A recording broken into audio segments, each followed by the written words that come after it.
Boy, do I have quite the video for you guys today.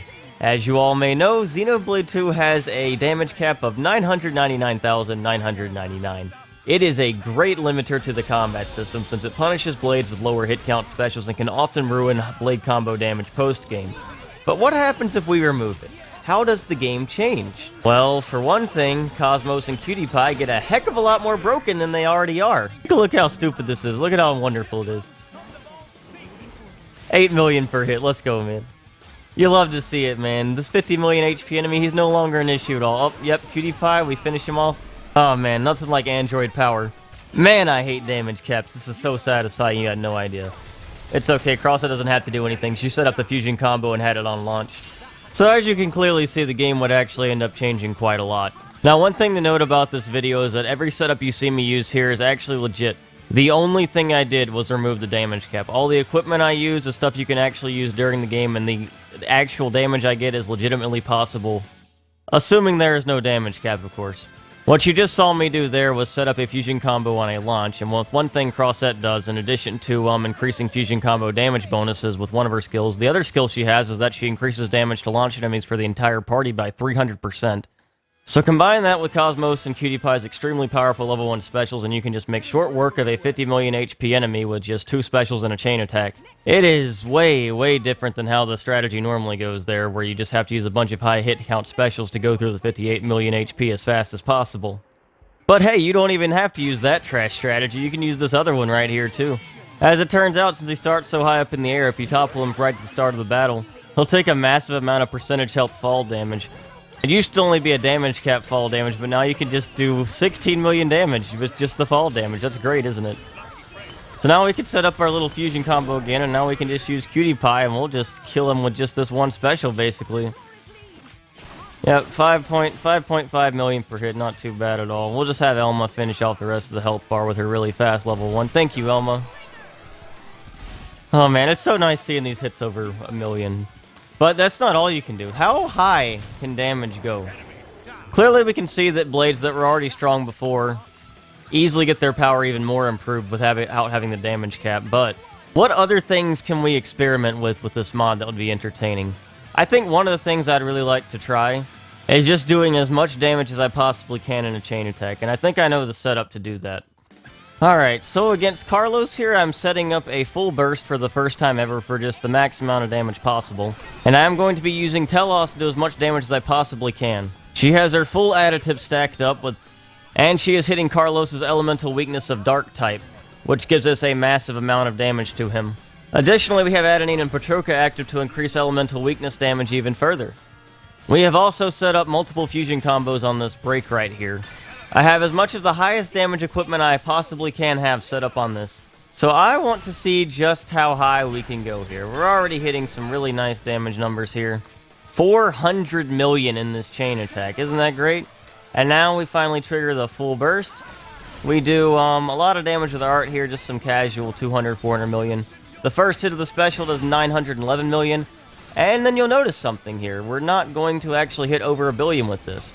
And the reason for that is that it is speculated that you cannot actually hit this number. As it turns out, you seem to be limited by only 9 digits. Image sadly cannot go over 1 billion, and if it does, it seems to overflow in some way. Otherwise, Telos' level 4 should have hit over 1 billion there. Well, even if damage can't hit over 1 billion, maybe we can do something else. One of the things I wanted to use while doing this mod was experimenting with editing enemy HP values, because I wanted to give myself a bigger challenge, of course. So what I tried to do was edit Cloud Sea King Ken's HP value to be even more than it already was. I tried to set it to multiple billions, but what I learned is that it will not go past 1 billion either. Despite editing the BDET file to give me a number that should have easily been over 1 billion, it still seems to be hard capped at 1 billion. I tried changing the difficulty to higher and it still was hard capped at 1 billion. So even difficulty changing did not affect the HP of this enemy. Well, that's alright, we can still get an enemy that has 1 billion HP, which is just absolutely insane regardless. So one of the things I wanted to experiment here with was a damage over time effect. Now, as you might know if you watched any of my Bring Your Chaos Challenge Mode videos, the strategy is setting up a damage cap damage over time effect as fast as you can on a lot of these big enemies. But if we don't have a damage cap, then we can keep stacking a damage over time effect, and once again this makes Tora and Poppi a really broken character because she can set up the most powerful damage over time effect easily, and that is going to just continuously be exponentially increased. So the orange number you see on your screen there is the damage over time effect. We're going to just keep stacking that up and have a very long fight with this dude, because why not? And during the meantime, I'll try to discuss some other findings a little bit more. So as I already mentioned, it seems impossible to go over 1 billion damage because it seems like you're limited by 9 digits total, and that'll be even more explained towards the end of this segment here. And enemy HP also seems to be limited by the same value. I don't know why this is, and I'm not quite sure how you could possibly change it, but regardless, that seems to be our great limiter here. Still, as you saw in that chain attack, hitting like multiple hundreds of million HP is pretty cool for the damage system in this game, and it's really awesome that you can actually push the damage that far. This game is very broken once you understand how to just stack up all the multipliers, even more broken than Xenoblade X is. And the damage cap, you probably would never know it just because of that damage cap. So it's very nice to have a video like this where I can just finally show the true potential of this game. So we're continuously stacking up this damage over time effect. We're at over 3 million for the damage over time effect now. And as you can see from the duration of Volcano over on the right side on the top, it's basically not even decreasing at this point. So that damage over time effect could pretty much just last the rest of the battle at this point. So one thing worth noting about that we're going to show up at the end is that if you have any lingering damage over time, damage it normally gets applied to the next stage of the blade combo if you use that. Naturally, it would not ever be worth it normally because, you know, you just get capped at 900 or 900,999 and all that. And that would just be the blade combo damage no matter what you did. But, of course, since we don't have the damage cap here, we can get a better number. So one thing to note about damage over time effect is that it applies every 1.5 seconds. Our duration of the blade combo remaining is probably well over a minute at this point. We can just say it's like probably about 2 minutes at this point just for the sake of explanation here. But it's probably even longer than that. So if I have this 5 million damage over time effect, then over the course of 2 minutes, it's going to apply 80 times. 5 times 80 is, of course, 400, which means our blade combo damage at minimum would do 400 million damage. And I can assure you the blade combo duration is probably much longer than 2 minutes at this point because it's not even moving at all, as you can see from the volcano on the top of the screen. So why does that matter? Well, I'm going to use Nim's Mega Explosion at the end of this here, and it's going to hit a certain number. But since we are limited by 9 digits, we cannot see what the actual number was going to be, but you can obviously tell just from doing your own math that it was going to be way higher than what it ends up being. Our damage over time effect is already nearly 7 million now, and we're just going to keep stacking it up as much as we can. And once we can't stack it up anymore, I'm going to use Mega Explosion. Let's see what happens. So I'm at 7.2 million for my damage over time effect right now. I think that I get that up to 7.6 million before using Mega Explosion. So the number I end up hitting for the Mega Explosion, I believe, is about 200 million. Now, if I am at 7.6 million damage per damage over time tick, that means that I would hit 200 million if my duration was only about 39 seconds. But obviously my duration was going to be way higher than that. So naturally, I think I did well over 1 billion damage there, even if it can't actually show it.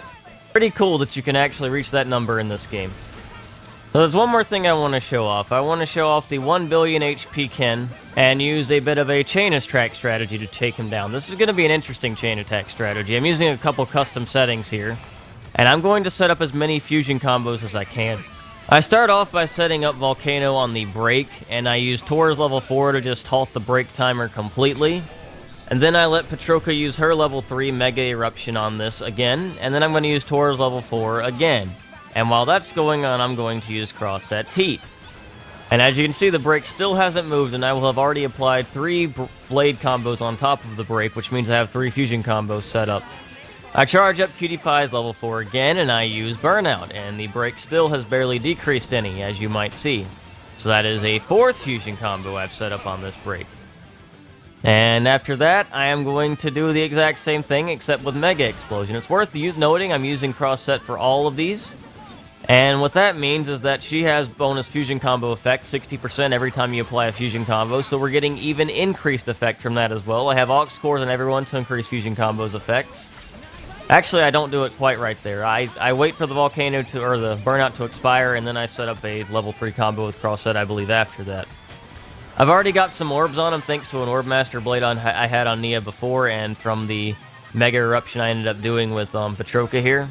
So that's going to give me 2 orbs at the end of this, which is going to allow me to chain attack and hopefully nearly kill him with it. There's a lot of setup. We're still on the same break we've had almost the entire time. It just keeps getting halted, which is amazing. And after this Mega Explosion, we're finally going to chain attack. I have tried to set myself up so Cutie Pie is going to do as much damage as possible in this chain attack and just try to take him out as most efficient way I can. There might have been a better way to do this, but you know, this is more fun to do it this way. Just set up the minimum amount of orbs I possibly can, even when he has this much HP. We do 25 million with level 1. That's not really the big damage yet. We have Petroka active because we want Tora to hit the elemental weakness with Cutie Pie. And then we also have Adenine on Nia, which we're going to need later on to make sure he's still hitting elemental weaknesses. I use the electric axe here to just ensure the orb gets broken. I could have gone for a riskier strategy there to give Poppi increased damage on level 2, which actually would have made a difference in finishing this fight a little faster. But you can still see I'm doing like 45 million per hit there. However, the big damage is going to come from my level 3. While I'm not getting as much damage as I did in that Telos chain attack, I overall think this is probably a decent strategy you could use to take down high HP enemies with a chain attack. Using Cutie Pie to hit elemental weaknesses with her extremely powerful damage she already has. And now we are going to be doing casual 120 million damage or so. But unfortunately we don't quite kill, so sadly the fight is gonna end up being a little bit longer past the chain attack, but we still have the same break setup, so we still have a lot of fusion combo damage we can take advantage of here. So what I do is use Cutie Pie's level 4 one more time here to basically do almost all the rest of the damage I need with the wind. I don't think it ends up quite working out, so I have to do a little bit of extra damage after that. But as you can see here, we're able to get a lot of damage done when these chain attacks, when we know what we're doing. I really love how insane the damage can get in this game if you really understand how to use the system. It's actually so much fun. I hope in the future we'll continue to get games where we can just do some absolutely crazy things in them. I might be interested in doing some more mod-related videos in the future where you just like edit things about enemies and allies alike to just make the game even more entertaining. But I'm not quite sure what yet, and I wanted to have a nice idea for a video here before focusing hard on Definitive Edition next week. So one more time, let's just look at how absolutely insane this chain attack is on Carlos, and we'll end the video off after this. If you want to set up this mod, you'll need to be able to understand how to use Switch Homebrew. But other than that, it's just copying a single folder to your SD card and it'll work just fine. There's people that can help you with that in some of the Discord servers I have below, so feel free to check them out if you want to try to do this kind of crazy stuff too. With that being said, I hope you guys enjoyed my last Xenoblade 2 video for a while at the very least, and look forward to all my Definitive Edition content coming out very, very soon. Make sure to subscribe if you enjoyed, and like the video, comment, and if you have any questions, feel free to let me know.